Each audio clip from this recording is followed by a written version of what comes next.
தமிழக வெற்றி கழகத்தினுடைய தலைவர் இளைஞரின் எழுச்சி நாயகன் எதிர்கால தமிழக மக்களால் அரியணையில் அமரக்கூடிய விஜய் அவர்கள் 16ஆம் தேதியன்று நம்முடைய மாவட்டத்துக்கு வருகை இருந்தது. 84 கண்டிஷன் விதிமுறைகள் வகுக்கப்பட்ட காரணத்தின் அடிப்படையில் அதை சரி செய்வது என்பது மேலும் கூடுதலாக 2 நாட்கள் தேவை என்கிற முறையில் 18ஆம் தேதியன்று அந்த நிகழ்ச்சி நடத்துவதற்காக அனுமதி நாங்கள் கேட்டிருக்கிறோம். அதே போலவே தலைமை கழகத்தில் அவரிடத்திலும் தேதிகள் மாற்றி வழங்குவதற்கும் நாங்கள் வேண்டுகோள் வைக்கப்பட்டிருக்கிறது.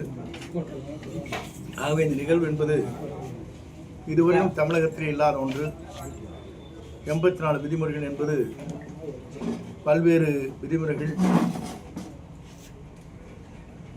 இதுவரையிலும் இல்லாத விதிமுறைகளாக இருக்கின்ற காரணத்தின் அடிப்படையில் அனைத்தும் நிறைவேற்ற வேண்டும் என்பது கால அவகாசம் தேவை என்ற முறையிலே அந்த பணிகளை 2 நாட்கள் கூடுதலாக வேண்டும் என்று காவல்துறைக்கும் மாவட்ட ஆட்சித்தலைவருக்கும் மற்ற உயர் அதிகாரிகளுக்கும் நாங்கள் கடிதம் இப்போது எழுதிவிட்டு வந்திருக்கிறோம்.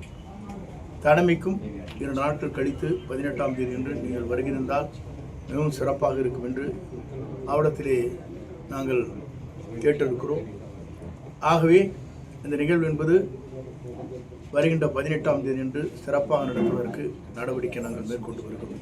இப்போ சத்தியமங்கலத்தில் முதல் முறையாக நீங்கள் போட்டியிட்டு ஜெயிச்சிருக்கிறீங்க எம்எல்ஏவா. இப்போ தாவேக்காக போனதுக்கப்புறம் முதல் முறையாக சத்தியமங்கலத்துக்கு வந்திருக்கீங்க. எழுச்சி எப்படி இருக்குது அதை பற்றி சொல்லுங்கள். சக்தி என்பது ஒரு சக்தி வாய்ந்த இடம். நான் சென்றிருப்பதும் அதை போல சக்தி வாய்ந்த இடத்தில் அது வெற்றி என்பது நிர்ணயிக்கக்கூடிய ஒன்று. மக்களால் நேசிக்கக்கூடிய, இளைஞர்களால் நேசிக்கக்கூடிய, எல்லோரும் எதிர்காலத்தில் மாற்றி அமைக்க வேண்டும் எண்ணம். 2 கட்சிகள் தான் ஆள வேண்டுமா, ஏன் இவர் ஆளக்கூடாது என்ற நிலையை மக்கள் பேசிக் கொண்டிருக்கிறார்கள்.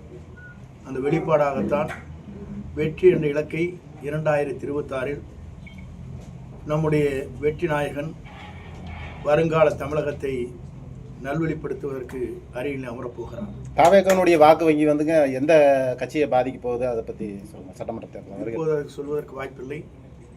இப்போது ஒரு சதவீதம் என்று சொன்னால் 30% எட்டி இருக்கிறோம். 30%